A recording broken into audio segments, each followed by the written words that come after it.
Hi guys, I'm just doing a quick video today regarding a particular bass of mine I used recently on my YouTube channel. The bass in question is this particular one, my Warwick 2005 Streamer Jazzman Chrome Tone.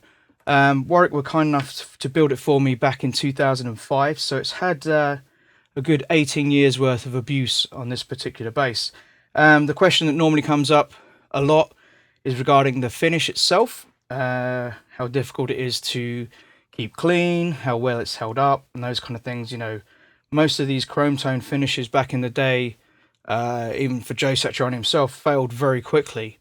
It's obviously not the easiest thing to get a metal finish to stick to wood, but Warwick have definitely mastered it, because this particular bass, I say, is 18 years old. There's a little bit of failing, as you can probably see on the front there, around the pickups. The worst areas are probably where the bolts go through for the bolt-on neck, and then yeah, the headstock has had quite a bit of abuse from band members' elbows, and then obviously generally the scenery that you tend to bump it into.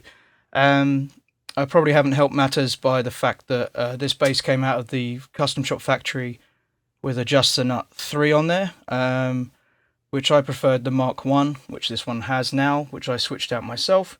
So you have the individual string adjustments as opposed to the bar that only had 2 small grub screws in it to adjust the height. I prefer being able to adjust each individual string itself. Yeah, and then coming back onto the finish itself, unfortunately within about 2 hours of owning the bass, I played it for the first time, put it down, and the strap I had at the time had a large buckle on it and swung round and dented the front here on the body, which yeah, I can do a little close-up of that particular dent for you. Yeah, which kind of then basically, we know what it's like with anything new. Once you get that first dent, you can kind of then go off and not be too concerned. Yeah, so apart from the fact, the finish itself is really easy to look after. I basically a nice dry microcloth, just wipe it down, all the fingerprints come off straight away, and then it's, yeah, just ready to go. The actual spec itself, this one I had Seymour Duncan bassline pickups put in it. They're passive, and then the electronics are an active MEC. I can do a close-up of the actual controls here for you and go through them.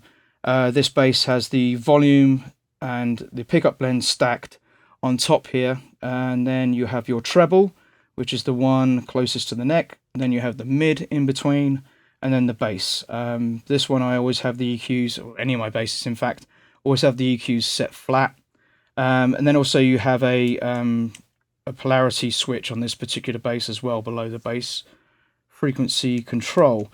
Yeah, again, pickup blend is always set in the middle. That's the only issue I've actually had with this bass over time, as you'll probably show you when I get there, is the volume and pickup blend stack is a lot higher than anything else on the bass. So it tends to get a lot of pressure from case. The case is closing down on it, and then anything you bump into, it seems to take the first hit. So that has already been placed once, and it's getting close to needing to be done again. Apart from that, there's been nothing that's gone on this particular bass. The neck itself on this one is an ebony, 0 fret markers, and then my name on the 24th fret. The body itself is maple, and then it's wenge. I believe the neck is wenge on the back here, which again is a really good natural wood. I'm not fond of gloss finishes, so this is just a bare natural wood that you just use the wax finish to keep it clean. Yeah, so basically, apart from that, the bass is amazing. It was my #1 bass. As soon as it came through from Warwick, it went straight into being the main bass that I've played, and yeah, you can't fault it. It's held up really well. Really impressed with it, and yeah, always enjoy doing any kind of video I can with this one, or kind of playing live with it. It definitely creates a little bit of attention, and yeah, at the time when I looked at getting this done, Stuart Zenden from Jamiroquai, when he was in the band at the time, was the only other person that had this, and I saw it and immediately was like, that is so cool, got to get that done. Being a a big Joe Satriani fan as well, obviously with his Chrome Boy Ibanez guitars. It was just something that, you know, has never been offered at the time to bass players. So it was like, that was just a had to be done moment when I saw that as an option.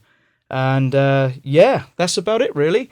Yeah, so 18 years old of being abused, and yeah, still as good as the day I had it delivered.